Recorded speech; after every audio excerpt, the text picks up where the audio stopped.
Air conditioner, just before my air conditioner is kind of loud, but you're not picking up on it, right? It's not. No. Okay, good. Are you responsible to saying at 78? I said it at 77 because Mamdani can go fuck himself. That's 1 degree for freedom. All right. So 1, 2, 3. Happy Independence Day, Snow. Happy 4th. 250 years. It was a good run. It was fun while it lasted. And we have a very special guest. I didn't think we'd get this guy on before because we really disrespected him in Vegas because we took us to iHop and we did get pancakes. Especially on a holiday. Yeah. I mean. Welcome, J-L Cauvin. It's great to be back. Hello, Snow. Hello, Michael. Yes. Hello, yeah. friend. International House of Pancakes. And was I the only one of the 4 of us who got pancakes? Excuse me, I got crepes. That's like a thinner pancake. No, that's like saying waffles are pancakes with bad skin. It's not true. Waffles are beefed up pancakes. They're like pancakes on steroids. They're taking testosterone replacement therapy. Yes, they're like RFK Jr. More syrup, more raccoon penis. That is a project for my second half of the year, by the way. I will be ordering some skinny ties. I am not, sadly, in shape to go shirtless for my RFK Jr. podcast, but I will be launching a companion RFK Jr. podcast on my YouTube channel at some point this year. But yeah, I was the only one who honored the culture and custom of iHop. International House of Pancakes, though. I'm gonna continue to argue because I think that crepes are French pancakes. You think they're French pancakes? Yes, aren't they? Or something. I do not believe they are. I believe in France they still have les pancakes. So it's it's I thought to find out. Yeah, it's very Kingman of you, I think, to go to IHOP and then not respect the culture and sort of say, no, we're doing it our way. Whereas I am of the idea that I respect all cultures, and if it's a house of pancakes, then pancakes are what I will order. We are recording this on July 4th, and we were supposed to do it last week. And I want to just tell you that you're taking this Trump impression way too seriously because, we're supposed to do it last week and then you mysteriously disappear for the weekend without a trace, and then you come back. So can we see the back of your hand? Yeah, I was in Walter Reed Hospital for an unexpected visit. Way too seriously. No, I'm method. I am method. I have eaten like garbage ever since he became president. McDonald's every day. Yeah, Dunkin' Donuts if I can't get to a McDonald's, just to at least get roughly the same nutritional value. But yeah, it's what was I going to say about July 4th? I don't know. It'll come to me, but it's so strange, this Independence Day. But it's sad because and I'm not the 100th person or 1,000,000th person to say this, but it is weird because part of me wants to be like, hey, we're alive. Forget like being uber patriot guy. It's cool to be like, hey, this is like a milestone. We're around for the 250th anniversary of the country. That's cool. And yet it just doesn't feel, it feels so ruined. Like it feels like we're at the Police Academy 7 of our country's history, whereas like the first Police Academy was a pretty funny comedy. Number 2 is pretty solid. By the time we get to 7, it's like, are we even watching these? Do we even care what's happening? These are awful. Like Trump is the Police Academy 7 of presidents. He is. He is indeed. Did they? Quick question: did they really have Police Academy 7? I know there were at least 6, and I think a 7th was made. Yeah. Oh, The only one who made it. I looked at like 3. I think I saw the 3rd one, and that's about it. I think it was 4 or 5. Citizens on Patrol was, I believe, 3. That might have been 4. 5 was Miami Beach. That was when Steve Guttenberg was like, "I'm out, guys. Even I can't keep doing these." But even lose Gutenberg, I mean, wasn't Michael Winslow the only one who made it all the way through? He might have been. I opened for him once. Really? And the guy that makes the noises? Yes. Yeah. I thought it was going to be the worst experience just because, like, as a snobby young comedian, you're like, oh, God, this guy from the 80s who's still trying to make a buck. And it was awesome. Like, he really is like a one-of-one talent. That's the thing. Like, what he can do is just like, it's him.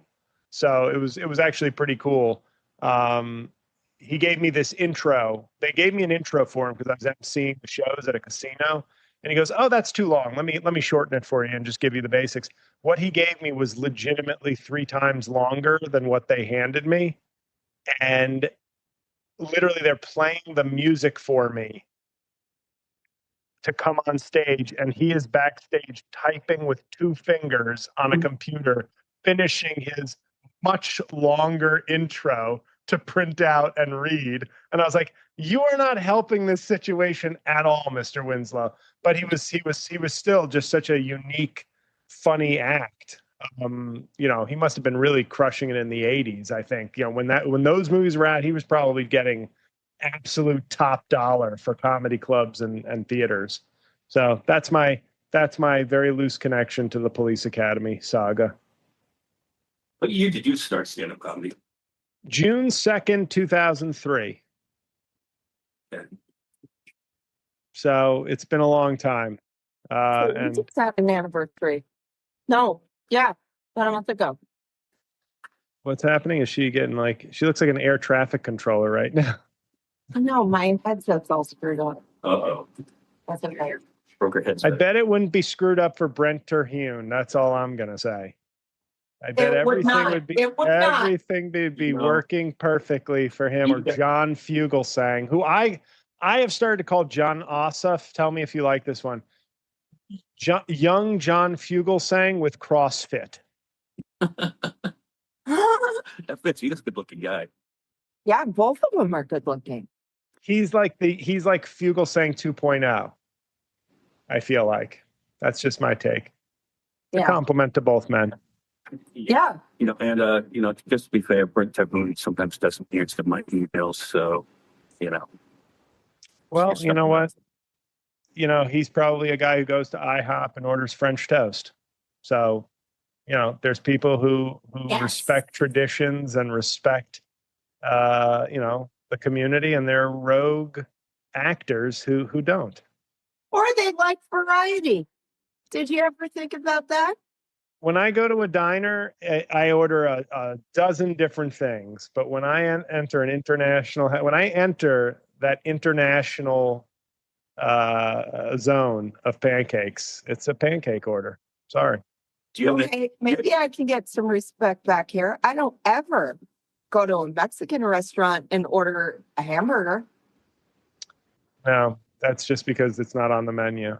You probably would if it was on the menu. They're on every menu, but they're always on the menu for white people. They're always there. I will have the grilled chicken, please. I think J-L has an endorsement deal with iHop. I know. I wish I did.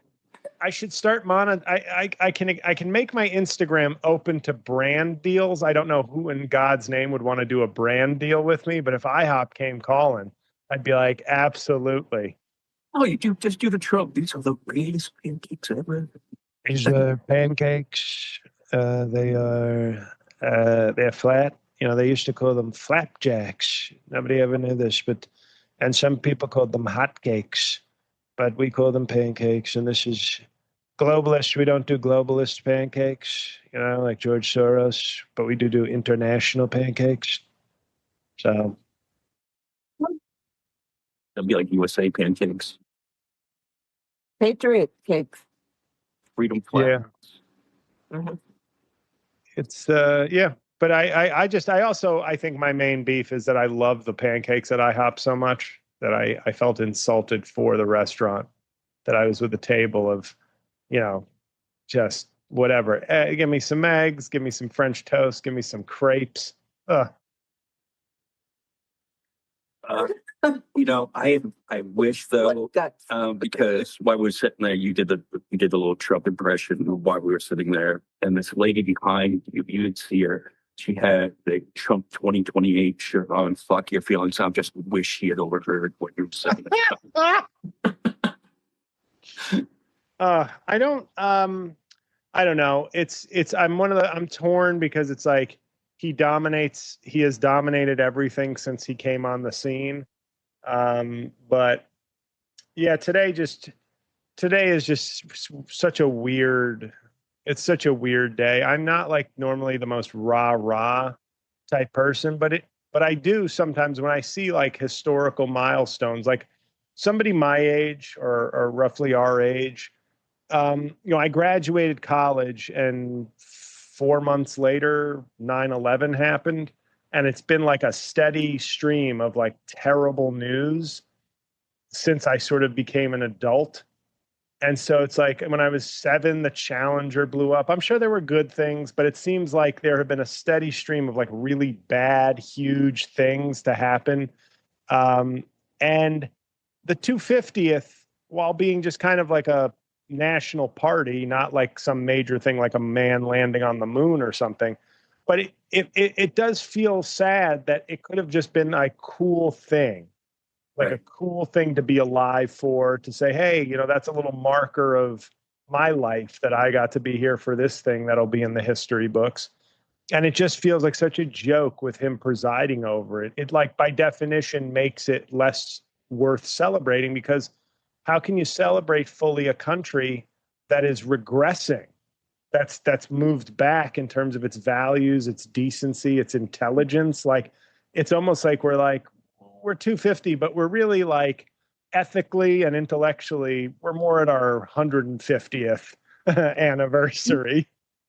So I'm old enough to remember. I mean, I was really young. The bicentennial, and I do remember this. The feeling was the whole country. Even though we had a Republican president, there was no like this. Well, hey, we're the real patriots over here. right. And it was right after Nixon. I mean, it was right after something terrible. Right, yes, because Ford was still president. Yeah. Yeah. I was only 1, so I don't remember any of it. I was seaman at the time, but I was very tall. Yeah, I mean, you drive around this place, and I went to Walmart this morning, and everybody's dressed up like head to toe, red, white, and blue. I know I'm wearing a Captain America shirt, but it was ridiculous, like obscenely ridiculous how people were dressed this morning right here. They were like that yesterday too.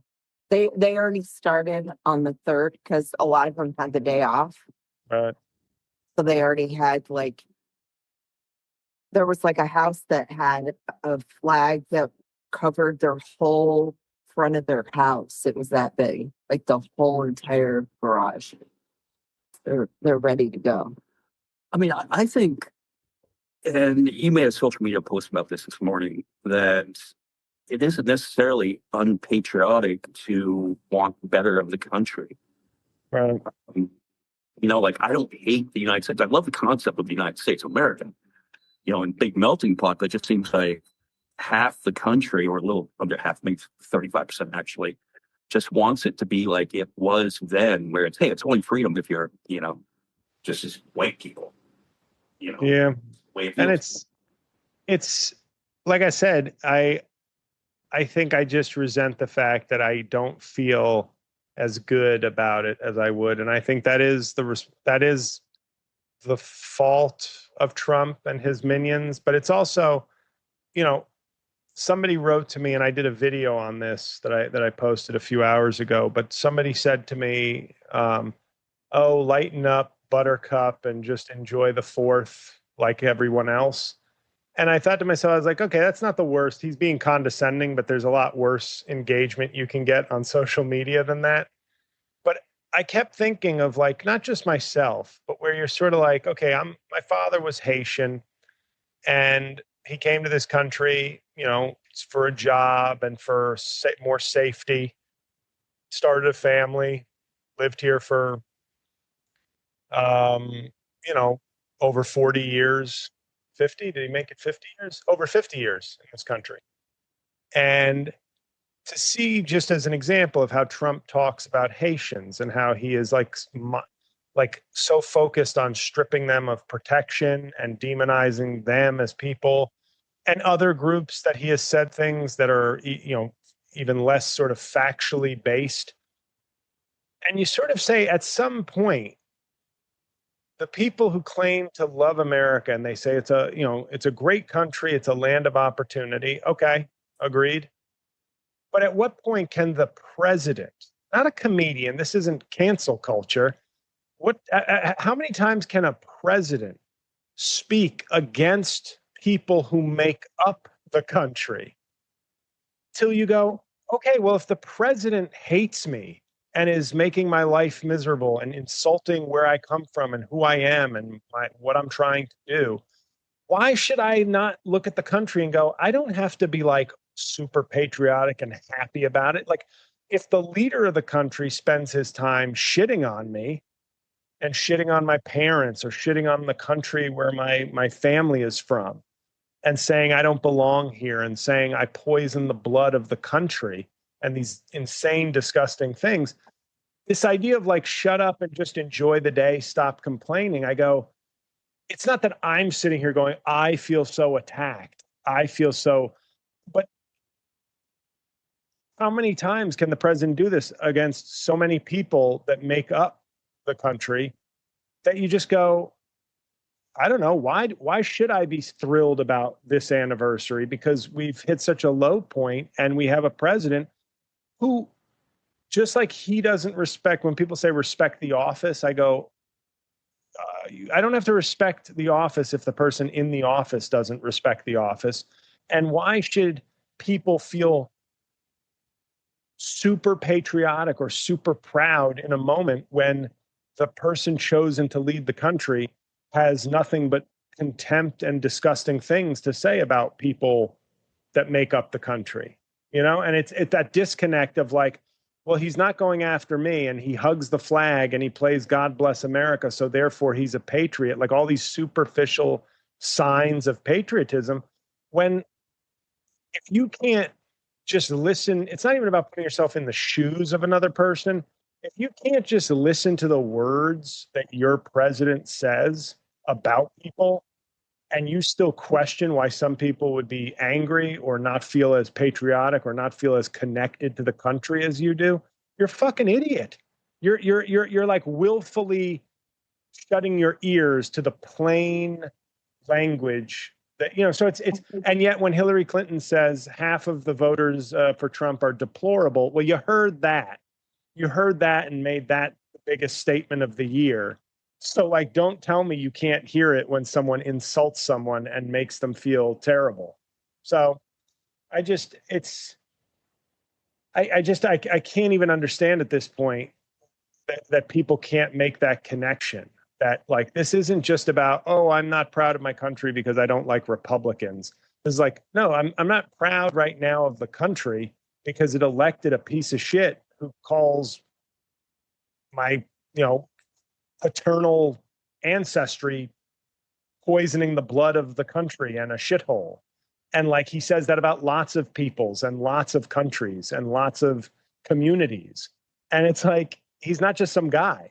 He's the president, and the country picked a president who has contempt for a lot of its people. And how can you not take that message and have it affect the way you think and feel about the country?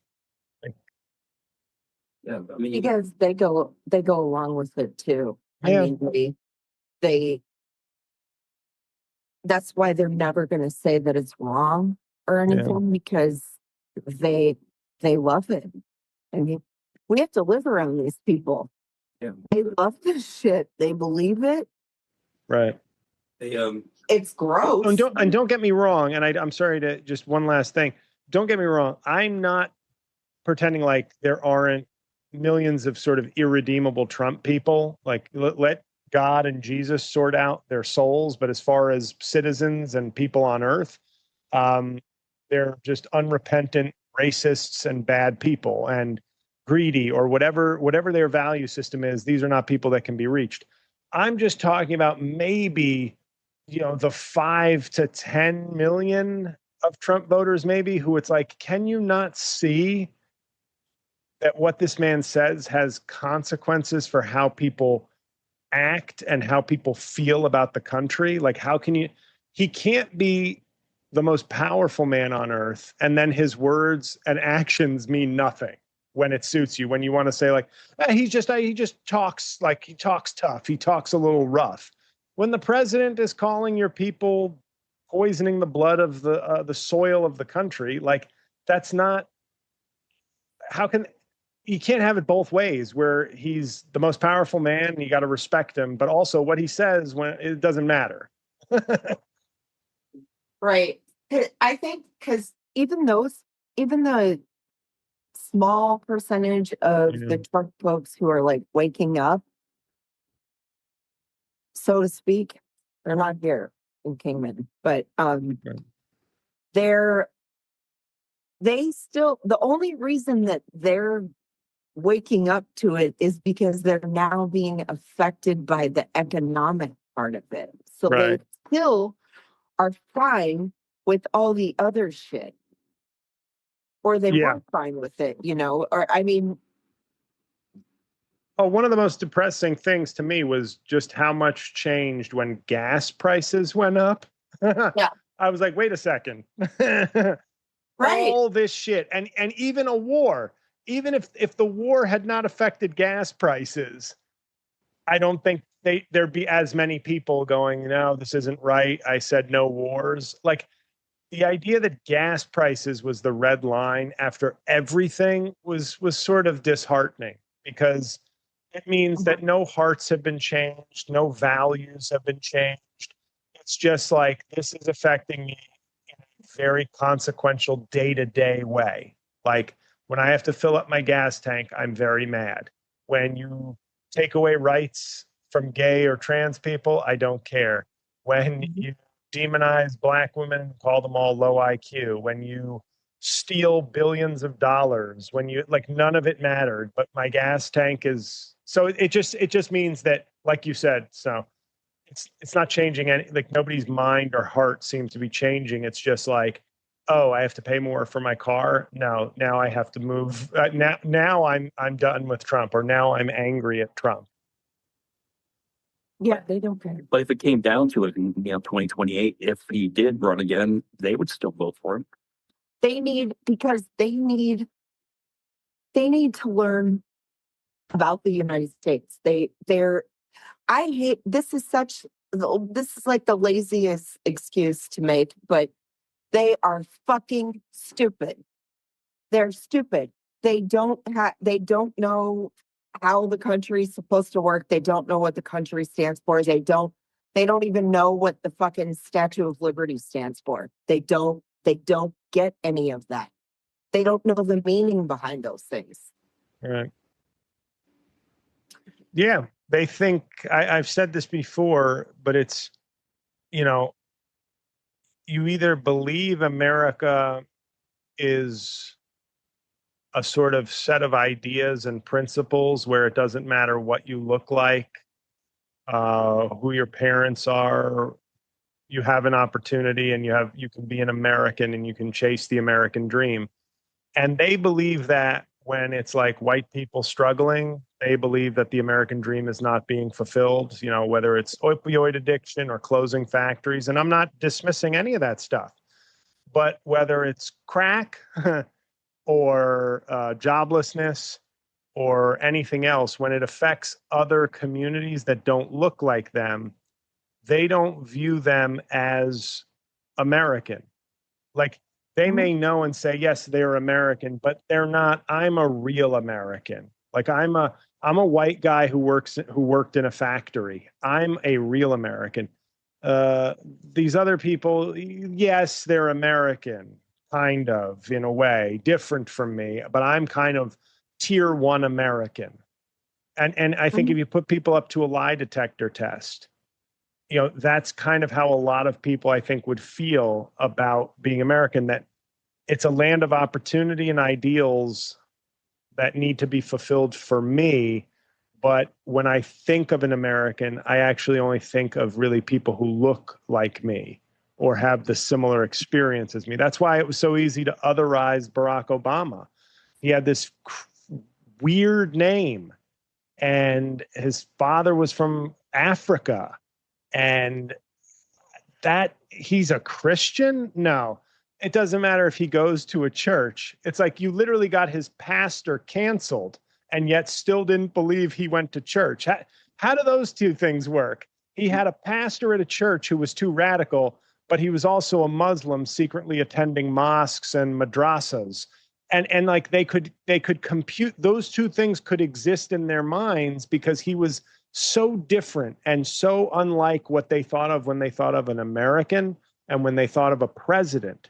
He broke the mold from their sort of mindset that they could look at him and be like, I just don't get it. So I think he's probably not born here and probably a secret Muslim, because otherwise I have to accept that, oh, right, people with weird names and people with mixed parents and people who've got family from other countries, not just Europe, are also American. That's right. They can be. And that just doesn't instinctively hit. Even though I know if I read a book, that's what an American is, I don't feel that an American is that. I feel like an American is me and my family and the people we go to school with and church with and work in the factory with. Those are Americans. These other sort of new Americans from all sorts of different places I don't feel it. And therefore, it's very easy for someone to tell me that they're not real Americans and that my life is the real America. Yeah, and they literally call them invaders. Like that's their terminology for them. And I'm like, but their families came to this country for the same reasons that your family did, Right. of opportunity, that whole thing. But yeah, I mean, they're just not going to see it because they just can't get past the skin color thing. I hate to say, I hate to always just say that, because, they get so defiant too when you say that too to them. But because they know it's that being true. called a racist, even racists, most racists don't want to be called a racist because they know that's bad. So they just sort of say, I mean, Donald Trump is as racist as they come. And he makes a point of saying, I'm the least racist person you've ever seen. Because it's like, they don't want to be branded a racist. They just want to live a racist lifestyle. I mean, look at Mamdani. You're going through a heat wave. What's the temperature there today? It's like over 100, or it hit over 100 at least today. I mean, we're used to It's even 100 here. Wait a second, because I looked this up earlier. I don't think it. Yeah, He had one of these we're heat sitting at domes. 94. What kind of upside down is this? And ours is humid too. We got like 100 plus and humid, because I think we had like a heat dome or something. That's why we've had like a 4-day heat wave that's like hardcore. Like we've broken some records. Yeah, and it's Mamdani wants to I don't know, bring socialism and communism and destroy us all, because he wants the temperature a little higher on our air conditioning. I mean, He doesn't want to blow the grid. no, he was going. Right. He was going by the Department of Energy's guidelines to set it at 78. And when he said it, of course, all the MAGA in Staten Island are gonna be like, "No, I'll show you. I'm gonna put it to 62," and then the fucking power goes. And it did, right? It blew in Staten Island, Right. but Staten Island is like, it isn't it, to quote Tony Hinchcliffe, isn't Staten Island the real floating island of garbage? I mean, that's what I've heard about it. I don't know. It's like the one pocket. It's like the one MAGA pocket in New York City. Right. So good for them. They'll teach Mamdani a lesson by losing their power. Well, but then when it went out, they were blaming the infrastructure.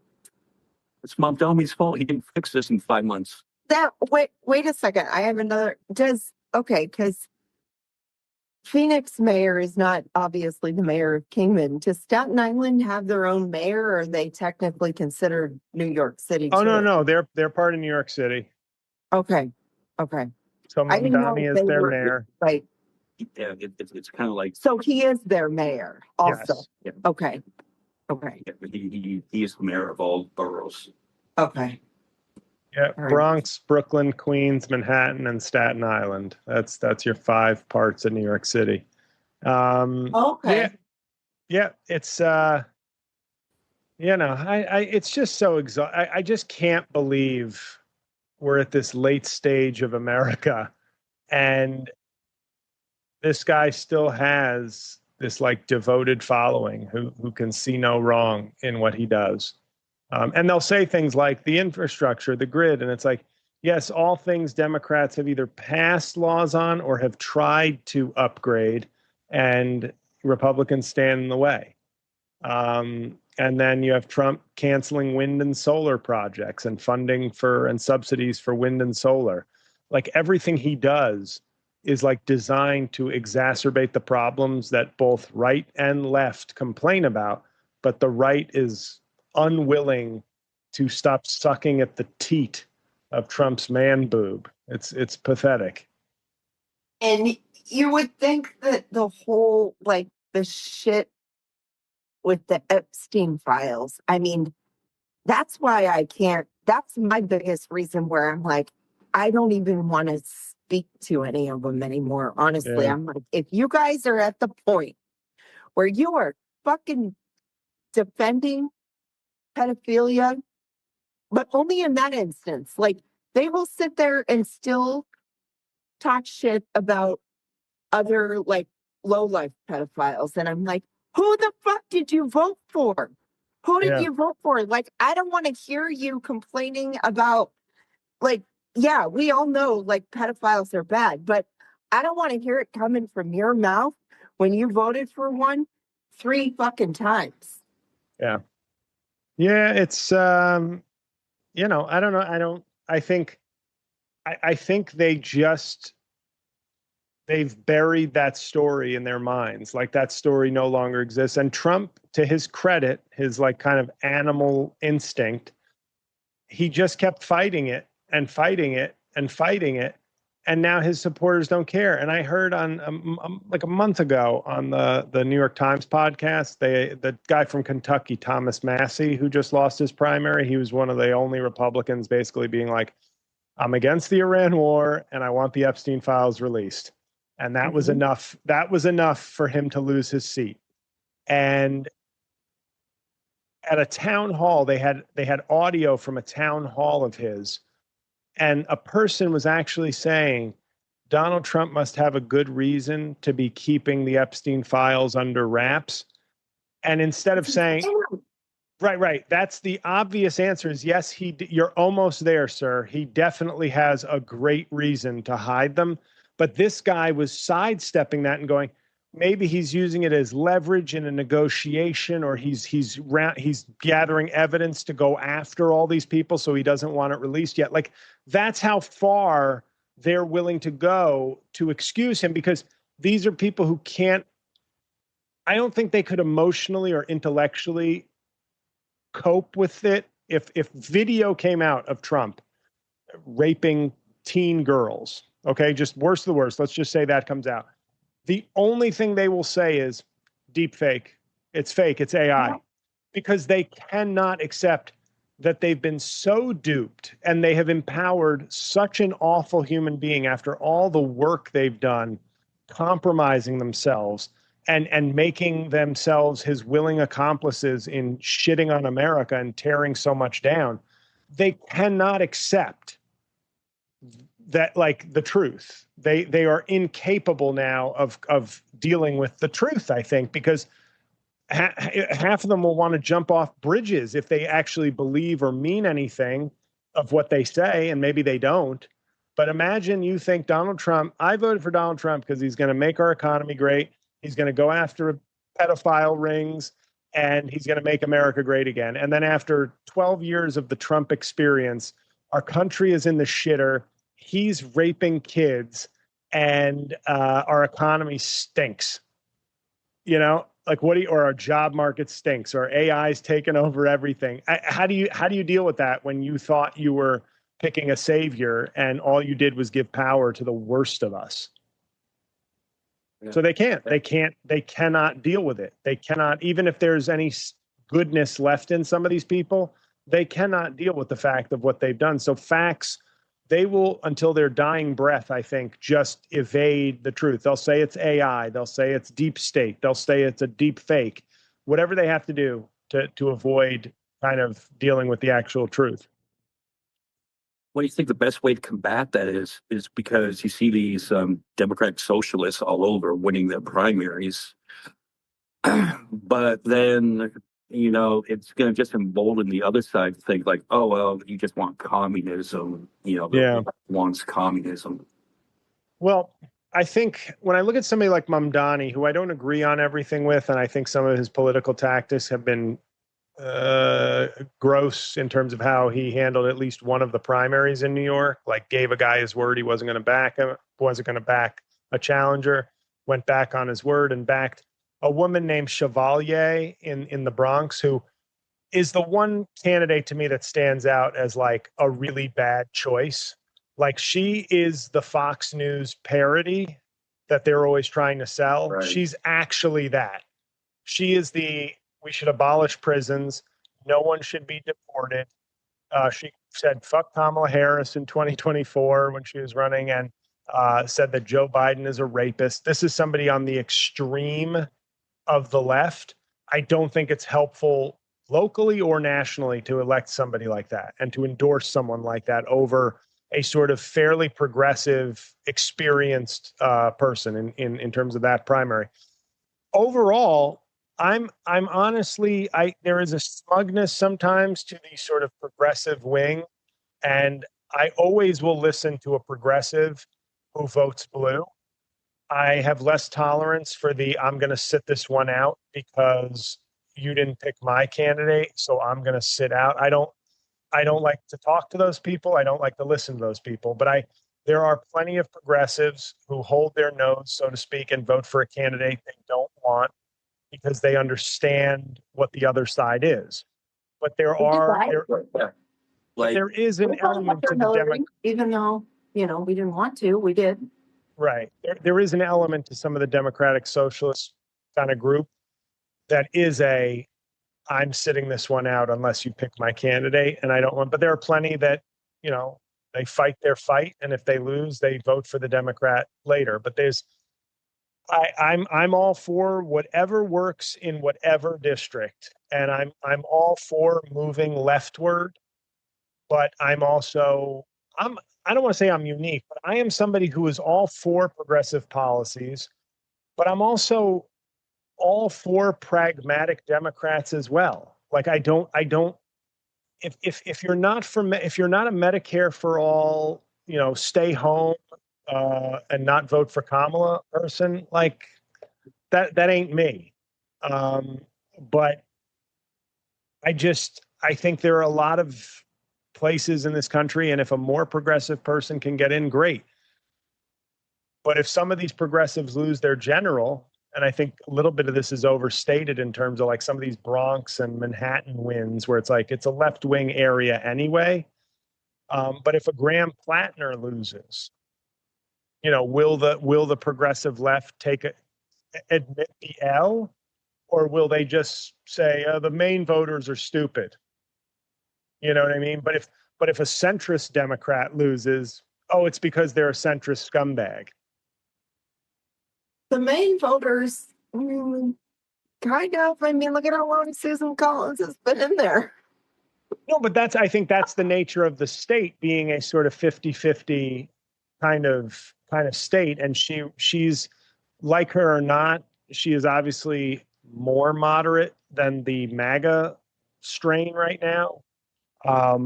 And they're comfortable with her. And I think it's I don't know, is it an older state? I don't know the demographics of Maine, but I just think my point being,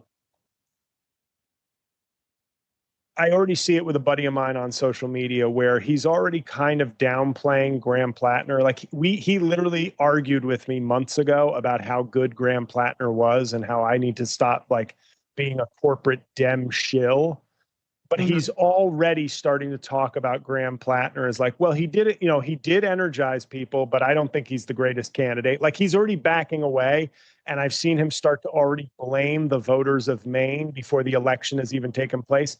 That's what I'm talking about when I see some of the far left kind of wing of the Democratic Party, where if we lose, the voters are stupid. If the centrist Dem loses, it's because they suck. And there's never hey, maybe we should have gone with the former governor in Maine. Maybe that was the smart move. No, it's always back the most progressive candidate. And if they lose, don't worry. It's because those voters are stupid. That's my only beef is that. Oh, sorry. Go ahead. No. I'm going on and on, but I'm just saying that's my only real beef with kind of the far left. It's not that I'm against their candidates. Some of them I am, some of them I'm not. I like Mamdani. Like, do I like every single thing he says? No, but I do think he is a compelling, talented, progressive, meaningful candidate. Like mayor, I should say. But sometimes I see progressive candidates where I'm like, no, like I don't think that person's right for the job, and I don't think they're right for that seat or that state. And I think that might burn Democrats. But I try to sort of be pragmatic.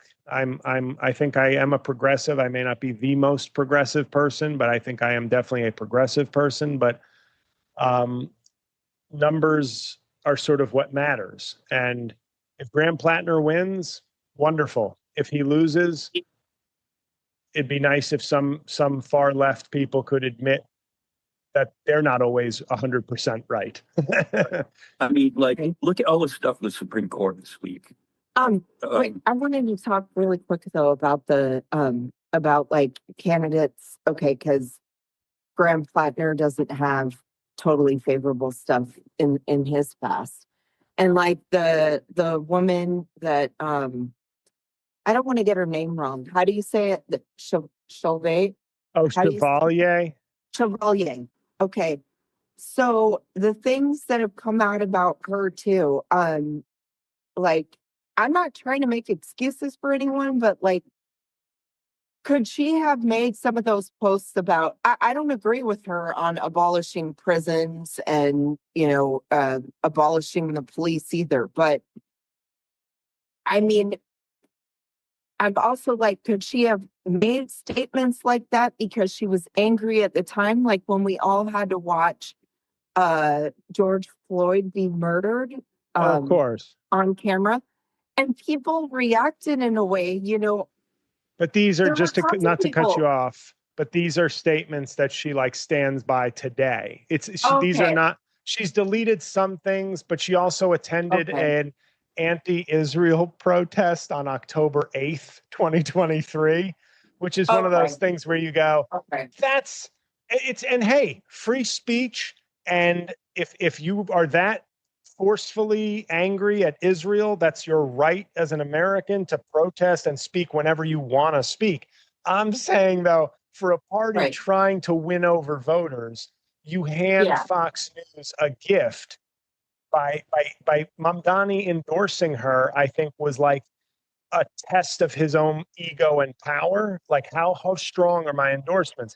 And it was the only time I'll compare those two.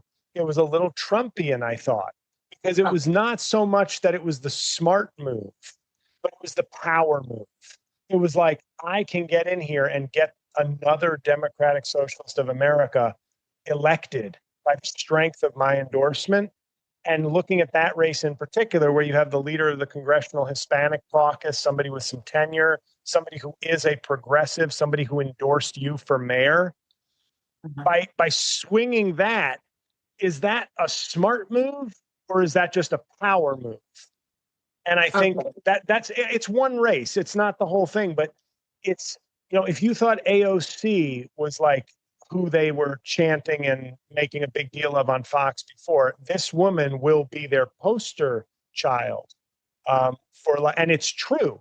She's like everything they've tried to make the left into. Yeah. She's actually that. She actually is that. And, if she does well for her constituents, so be it.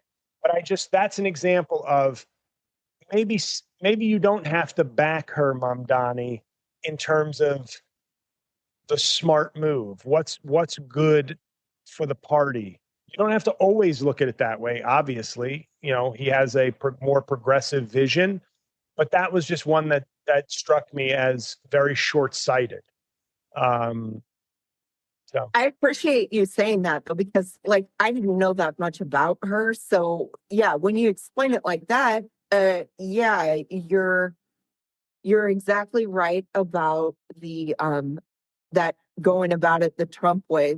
I'm gonna Ken Paxton, Trump endorsing Ken Paxton over John Cornyn. It is was a very stupid move. reminiscent of that. You were giving them a gift, and then you were giving Fox News a gift to come and attack us. I just didn't know that much about her, so I was trying to give fairness. Maybe she said it a long time ago out of anger and they're digging stuff up, but I didn't realize it was so recent. So thank you. Thanks for the notification. And I know she deleted some old tweets. And I think that was just the way I deleted jokes when I ran for office. It's not that I didn't believe in the jokes. I just knew they were a bad look. So we'll see. It's, I just think, I guess that's my only resentment is that, I tried to get my mom to vote for Mamdani, because I'm a man of my word. When I tell my progressive friends, no, come on, vote for Harris or Biden, even though that's not who you want. I told my mom, I said, how can I tell my friends, hey, vote for the centrist who won if you're going to go vote for Andrew Cuomo just because you're a longtime, Cuomo fan? Yeah. Did she vote for Cuomo? She did. Mom. No, my mom is exactly Cuomo's demo. The old lifelong Democrat who worships the Kennedys, the Cuomos, and the Clintons. My mom is a big fan of all of them. And Mario Cuomo's doing a lot of the work in terms of the Cuomo name as a great governor and orator. But, once you're in with my mom, it's like you're in. Yeah. RFK Jr. is the only Kennedy who doesn't get the Kennedy bump because he's on the wrong side. He's chosen evil. He went and worked for the administration. So she's like, all right, you're out. You're done. But she, and my mom is very old fashioned in terms of, it's like, I hate she'd own up to this if she were on the show, but she is kind of okay, so some prick at work grabs your ass, tell him to fuck off. I'm sorry, I know, but and I only say that because I know there are a lot of women of a certain generation that kind of have that attitude. I do. I'm not saying it's right or wrong. I'm just saying there is, I think to a certain, they had to put, and it's not right that women have had to put up with tons of shit in the workplace and whatnot. But there is a level of battle weary that's like, I don't want to hear about your unsafe work environment. My boss was a piece of shit in 1960. Your boss said some compliment you thought crossed a line. Fuck off. I'm exaggerating, but that's kind of the mindset. Or, well, sometimes I look at that too. Maybe it's like, that's kind of a feminist too, though. A feminist thing to say, though, too, is like, you you just tell them off right there, too. Yes, you Yeah. could get them in bigger trouble by going the whole legal route, but you could also say shit back to them to embarrass the fuck out of them, and that right there is a good way to handle it. Like, if we're supposed to be equal, then like I'll talk shit right back to you. Like Right. I'll do that and I'll handle it my way, if you're gonna. Right. And I don't mean to, I obviously don't mean to demean, or condone like bad workplace behavior, or some of the stuff Cuomo was accused of went beyond just compliments, obviously. So I just want to be Right. clear. But I think that's sort of my mom's weary old perspective on that kind of issue. Yeah, no, I get it though. I get it totally. Which is why I feel like that combined with her desire to keep supporting the Cuomo name, makes her more of a, I'm going to vote for him. I said, Ma, he lost, vote for Mamdani. You're a Democrat, do the right thing. And then, of course, she didn't. But that's, I can only make the case. I can't make her pull the lever for someone else. But I felt like I had to do that with my mom because I was always telling my progressive friends, like, all right, so you like Bernie, great. You voted for him in the primary, you didn't get there, vote for Hillary. If I'm saying that to my progressive friends, then I got to say to my centrist relatives, try the progressive guy. Right. Yeah. And it seems to be working out for New York City so far. So far. Yeah, they seem to like him. I mean, the Knicks won the championship. he got the rent control. Yep. I mean, freeze, yeah, the Knicks, great, but come on, like the things he didn't run on the Knicks winning. Okay, he got the rent control, and isn't he also getting the thing on the childcare? Like two of the things that he, Yeah, I think I believe so, or he's working on it with Hochul, and then crime. Yeah. Crime is at like I forget how low, a low for like many, many years in his first 6 months in office. So the idea of like, he's going to show up and it's going to be a crime filled, 1990 nightmare again is completely false. Right. So, and I think what now, much like in Obama, I think Mamdani is a particularly telegenic, charismatic, excellent communicator. Like, I think he has the gifts that make a good politician, but he's also young. And I think that's actually helping. Because given my joke at the beginning of this episode, or maybe it was before we were recording, like when I was in my 20s, I had the energy to do everything every day. And he's, 33 or 34. And I feel like that actually, if you have the capability of the job, being young is a huge asset. It allows him to be more engaged, more communicative, doing more. Joe Biden, as much as I will defend Joe Biden and don't want to trash the man, there's your contrast where somebody was accomplishing good things and did not have the energy or presence to promote or push them. And even when doing good things, kind of failed in that regard. Whereas Mamdani, I think if you can find young people capable, that's the key, because with age comes, experience and wisdom. But if you can find somebody who's got enough experience and wisdom and is on the younger side, this is kind of an endorsement for, in a social media age, somebody who can be everywhere all at once is an asset. Yeah. Or you could be like Mitch McConnell, still keep your seat so you could disappear for a month. We need to have a balance. I mean, I think that the Democrats should focus on that. Maybe keep like a few of the older people for the wisdom part, but they do need to go younger. And the Republicans, they're going to continue with their old white dude, like that's just what they're going to have. So we need to have our younger folks of like all different races and genders and whatnot on our side. Yeah. And then I just, that's why I kind of like AOC in general. Oh, Cookie's acting up. AOC to me is somebody who came in guns blazing. You know, I'm a left wing firebrand. I'm part of a new wave. I'm, you know, Bernie's like heir apparent. But I think as she has matured into the role of congresswoman, because she's been in office probably like, I don't know, is it like 10 years already? Close. Yeah. Yeah. I think she realizes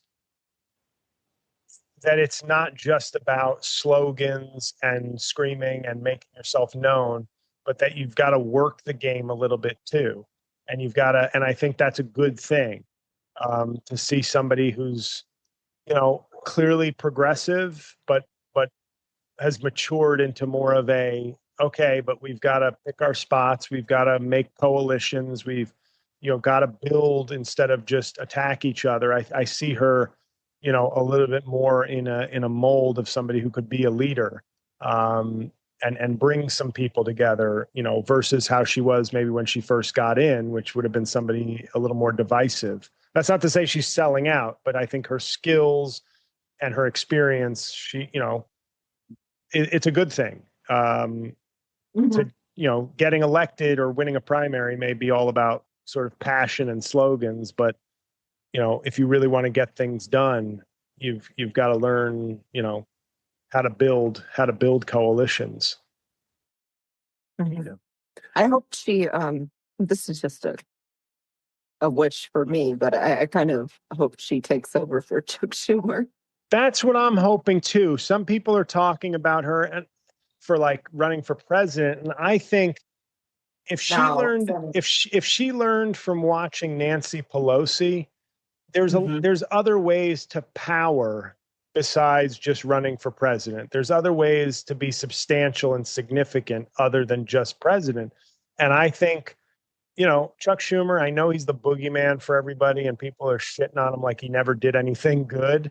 He's had a very good, meaningful career in public service overall. I'd like him to step down.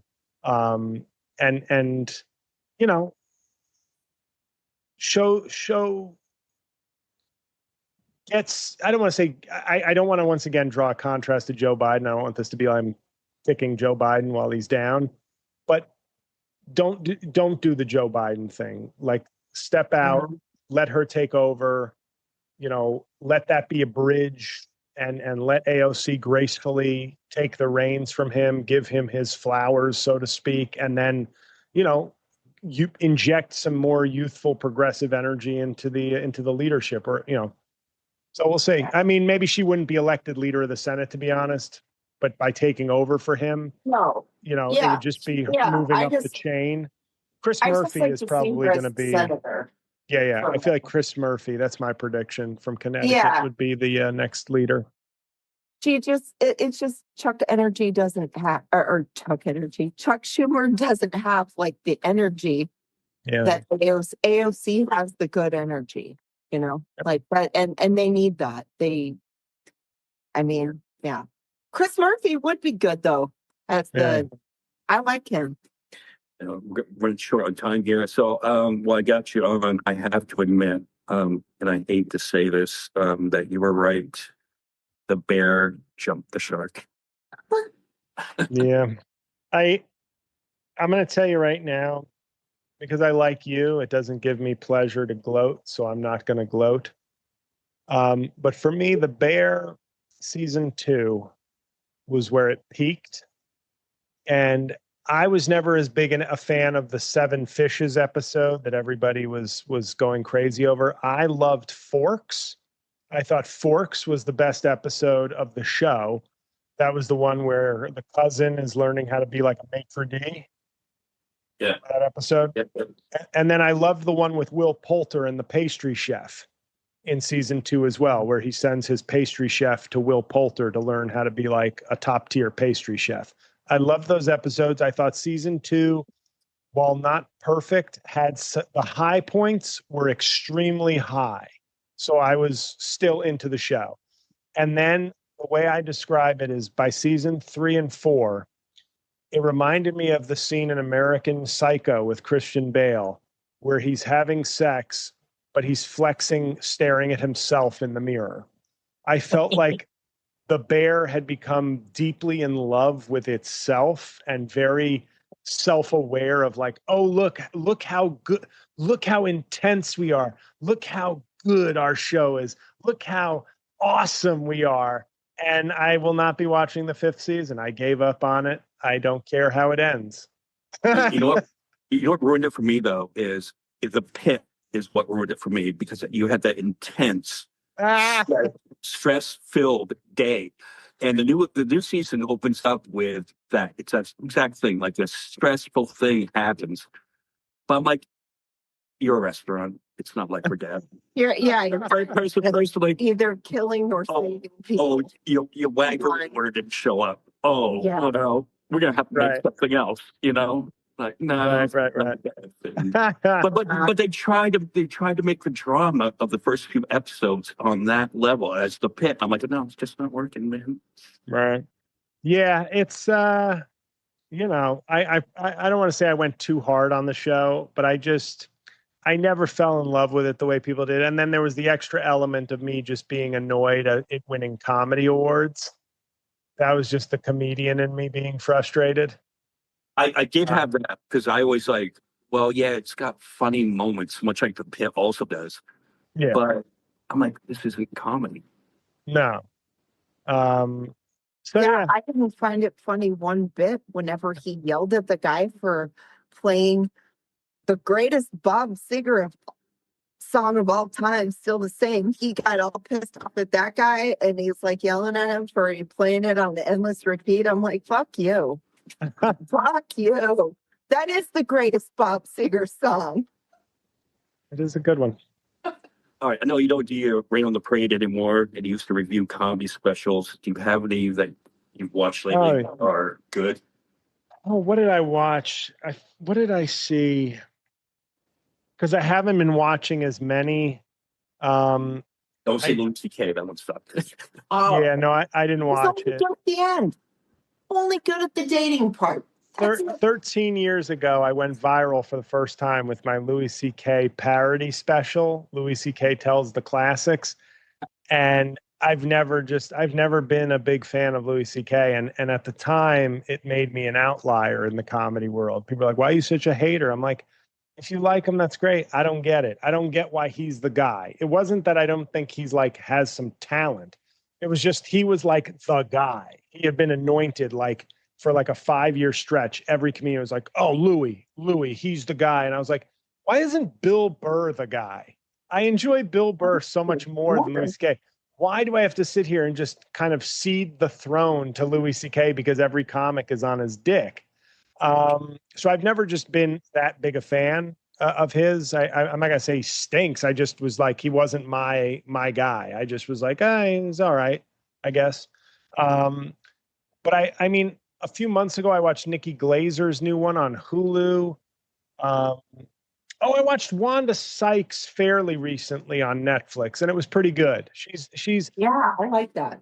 Yeah, her special was very solid. I remember many years ago, I didn't care one way or the other for Wanda Sykes. And somebody had told me like, well, she like is like one of like Chris Rock's insiders. Like she writes with him and like, they're close. And obviously at the time, Chris Rock, he's still my probably all-time favorite just on the strength of some of his early specials. So that just made me, whether that's chauvinistic or whatever, I was like, oh, Chris Rock. Okay, I'll give her another look. Maybe I'm not watching her enough to appreciate. But she's had a couple specials later in her career that I've really enjoyed. And I thought the newest one that came out, I guess, probably in the spring, maybe, was good. So those are the two. I just haven't made a point recently to like sit down and watch the way I used to kind of watch on a weekly basis. And I want to bring Rain on Your Parade back, but it's like logistically it was easy when I had my producer Mike, because I just went to his place, recorded, he handled everything else, and it was easy to get to. And I've been looking into starting the show again, but it's just trying to like lock in that steady time every week. I don't want to try to bring it back if I can't commit to like a regular schedule again. So never say never, but just right now I'm too tired to bring it back. That's a lot of work. I mean, Snow does much like you, because if I show up at her place, we record it, then I do all the work after. Hey, look at what are you talking about? I did all this work. Yes. I did all this work, no credit. All right. Shit. We didn't even get to the big story though. Taylor Swift's wedding. Did you go down to Madison Square Garden yesterday? I was there. I was invited. It was a wonderful affair. Oh yeah, you have that no non-disclosure, so you can't talk about it. Yeah, can't discuss it. But just between us, she asked that all the guests donate to like certain charities in lieu of gifts. I didn't give anything. All right. Well, it's good to have you on again. Good to see you guys. I'm sorry I'm so long-winded, but July 4th, it's such an odd July 4th this year. To have that that guy presiding over it is just such an insult to the country. I have breaking news. Okay. Sorry. Yes, Bridget. Sorry to interrupt. There's an evacuation on the National Mall in DC due to rain and severe thunderstorms, and the word is the fireworks show may be canceled. I thought it was going to be something totally different. I literally thought Mitch McConnell had just died. Yeah. That's literally what I thought you were going to say. Yeah. Well, that's the best I got. Anyway. No, that's great. See you, JL. Thank you. Good to see you, Bridget. And the fourth is not over yet. It could still happen. For all you radical left atheists who want to tell me God is not real, how do you feel now as he washes away the filth of Trump's 4th of July?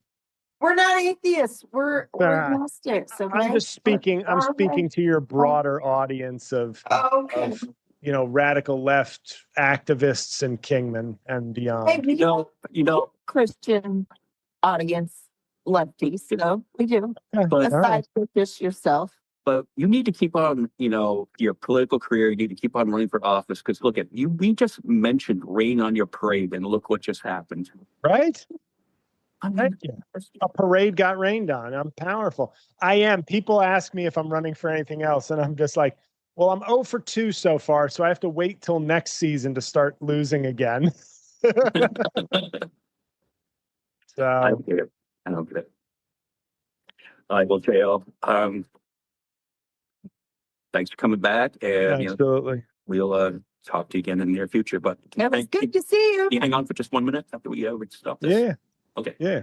Good to see you guys. All right. Are we not on? No, that's still here. Okay. Can we still hear you? Oh, I can hear. If you can hear me, I can hear you. Yeah. What night are you playing in Las Vegas in January?